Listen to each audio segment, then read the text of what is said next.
Alright, so decided to make a new video since I'm taking this glorious ride home on the amazing 495 highway here in the DC area. Damn near bumper to bumper, but that's okay. We'll make it. So the title of this video is going to be what to pack when you go on a trip, particularly outside the country. Alright, so at least on my travels, when I'm traveling, I like to make sure that I had the essentials. Your toothpaste, your toothbrush, had the travel kit. That would make the most sense. Also, your deodorants, your cologne, things of that nature. I also like to have at least a pair of clothes, at least for every day, have 2 pairs of clothes. And then also a pair of shoes pair of dress shoes that can match with anything, and then some comfortable shoes depending on the climate I'm going to. It's a hot climate, some sandals, throwing some sandals in there, and then of course your button-up shirts and some nice outfits when you go out dancing. That's your thing, going out in the nightlife, checking out the bars. And then also some comfortable wear for exploration purposes, like outdoorsy type things, hiking, things of that nature. Particularly a lot of locations that are promote a lot of ecotourism, i.e. Costa Rica. This is good to have several outfits for this type of engagement. When I'm packing, I don't want to, I depend on the amount of days I'm there. Obviously, you would pack it based off of the amount of days, so 2 pairs of outfits per day. But I try to keep everything compact. And the way I go about doing this is I use these Ziploc bags where you can fit in a shirt, pants, your underwear, things of that nature. Fit it all in a Ziploc bag, zip it up. And that helps in freeing up space in your suitcase and or book bag, whatever you're using to carry around your luggage and things of that nature. In addition to packing, I also like to do a lot of intel on the location I'm going to prior to going there.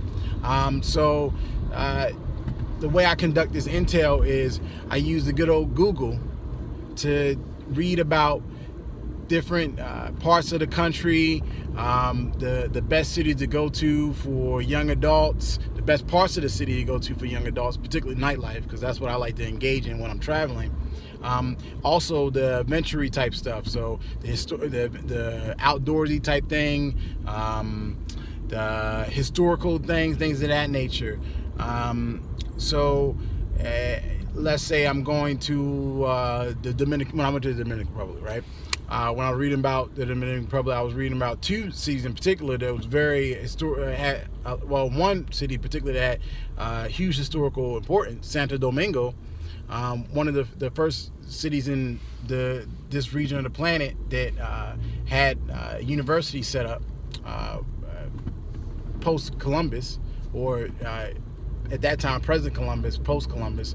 And then also I read about the place to check out in Santo Domingo, notably Zona Colonial, Boca Chica. That was a place that is pretty popular, beachfront area. The location, I had some contacts down there, so they told me about places to check out, such as Pelican Beach, which is on my blog, melanademagic.com. Go check it out. And also I read about the different foods that were popular there. Mofongo, which coincidentally is very popular in Puerto Rico as well, which I learned about in my trips, my several trips to Puerto Rico. I also, in addition to places such as Zona Colonial, which is a historical site, I believe it's considered a national heritage site, if you will. I like to read about the nightlife, so where to go at. So VIP Club, which is like the premier club there in Santo Domingo. Read about that, talked to the locals.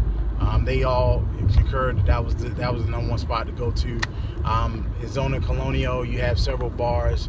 And then also I read about tours, the different tours, the premier tours of that area that I'm going to travel to make sure that I get a good feel for what the historical importance of the area is from an expert.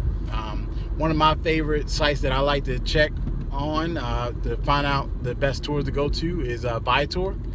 They're affiliated with TripAdvisor. Really top notch. Every country I've been to, even in the States, when I'm traveling around the States and I'm looking for places to hang out at, tours on eating tours or historical tours, TripAdvisor is always numero uno in selection as far as the different options, the different options for tours. In addition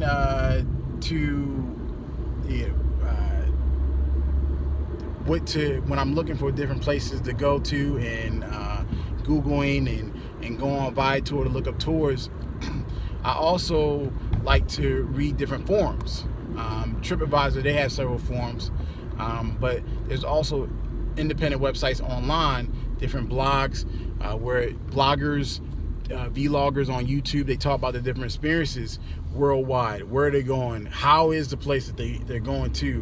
What was their experience? They have ratings, like for instance with let's say you're booking through Expedia.com. They have ratings, 5-star, 4-star, 3-star, telling you the quality of, let's say, your lodging, your hotel that you will go to. Is it, how good is it? What are the different amenities that it offers? And this really helps specifically the first-time traveler to a particular location know what to look out for, what is the best option for him or her or them, let's say as a couple, or the boys that's going on a group trip, know what to do, where to go, and so forth. I know a lot of guys, when they're going to the islands, whether that be Panama or DR, if they go on a group of fellas, they like to get villas, because if they have a company they want to bring back, if they want to have like their own spot where they're kind of like the king of the castle, so to speak, they can get a villa. They can all chip in, put a little money into the pot, and get a really nice place. And it's like having a mansion for your entire stay.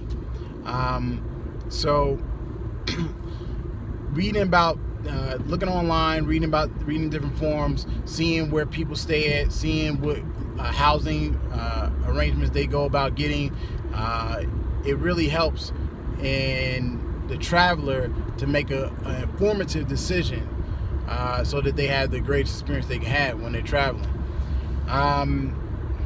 Also, you want to make sure, a title is, with the pack, you want to make sure you pack your brain.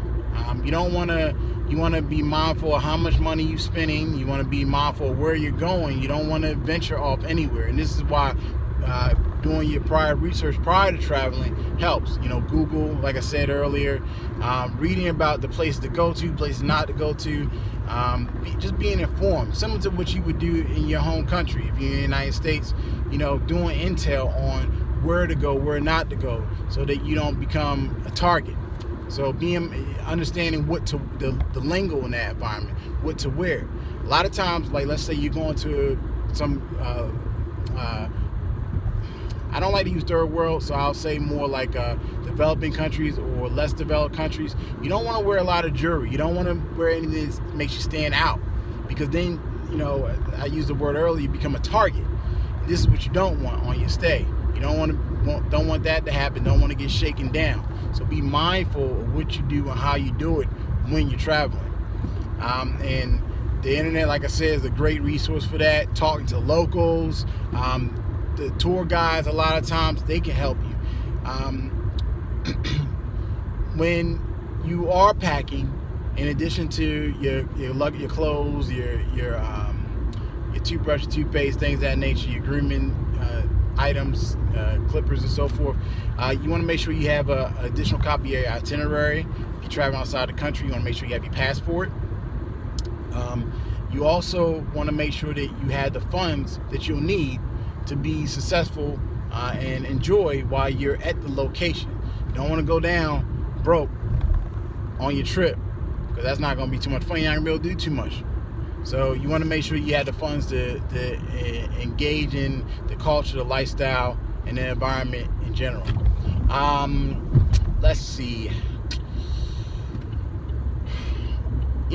Be open-minded, be open, like on in addition to all the other things you need to pack that I spoke of. You want to pack an open mind.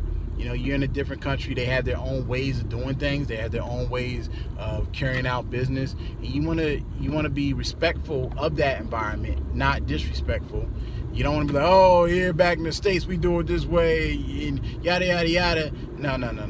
Don't do that. You are a guest, a visitor, a guest in someone else's country, and that means giving them respect. You're not better than them because you come from such and such country, such and such Western country, or whatever country you come from. It doesn't make you better, and it doesn't make them less, and vice versa.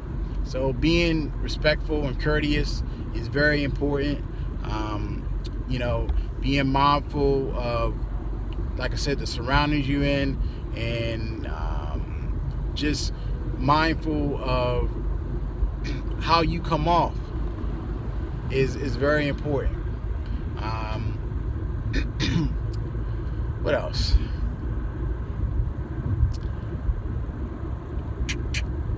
That's about it for me right now.